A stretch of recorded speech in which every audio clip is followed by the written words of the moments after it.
തിരുവനന്തപുരം വെള്ളറടയിൽ ഭാര്യാപിതാവ് മരുമകനെ വെട്ടി. കൂട്ടപ്പൂ സ്വദേശി ദാസ് ആണ് ബൈജോയെ വെട്ടിയത്. ആക്രമണത്തിനു ശേഷം പ്രതി നേരിട്ട് സ്റ്റേഷനിൽ കീഴടങ്ങിയിട്ടുണ്ട്. ബെജോ ഗുരുതരാവസ്ഥയിൽ ആശുപത്രിയിൽ ചികിത്സയിലാണ്.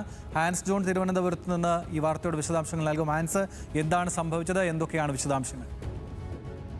ആനന്ദ്, അല്പസമയം മുമ്പാണ് ഈ സംഭവം നടക്കുന്നത്. തിരുവനന്തപുരം വെള്ളറട കുട്ടപ്പൂവിലാണ് ഈ ആക്രമണം ഉണ്ടായിരിക്കുന്നത്. എന്താണ് ഈ ആക്രമണത്തിന് പിന്നിലുള്ള കാരണം എന്നുള്ളത് ഇതുവരെയും വ്യക്തമല്ല. ഈ അമ്മാവൻ മരുമകനെ വെട്ടി എന്നുള്ള വിവരമാണ് ലഭിക്കുന്നത്. കുട്ടപ്പൂ സ്വദേശിയായിട്ടുള്ള ദാസ് ആണ് ബെജോയെ വെട്ടിയത്. എന്തിനാണ് വെട്ടിയതെന്നോ ഇതിന് പിന്നിലുള്ള ആക്രമണ കാരണം എന്താണെന്നോ ഇതുവരെ വ്യക്തമായിട്ടില്ല. പോലീസിലെത്തി ദാസ് തന്നെയാണ് ഇത്തരത്തിൽ ബെജോയെ വെട്ടിയ കാര്യം അറിയിച്ചത്. പോലീസ് ഇപ്പോൾ ഈ പ്രതിയുമായിട്ട് അന്വേഷണം ആരംഭിച്ചിട്ടുണ്ട്. പക്ഷെ അതേസമയം ബെജോയ്ക്ക് ഗുരുതരമായി പരിക്കേറ്റിട്ടുണ്ട് എന്നാണ് ലഭിക്കുന്ന വിവരം. അയാളെ ആശുപത്രിയിൽ പ്രവേശിപ്പിച്ചിട്ടുണ്ട്.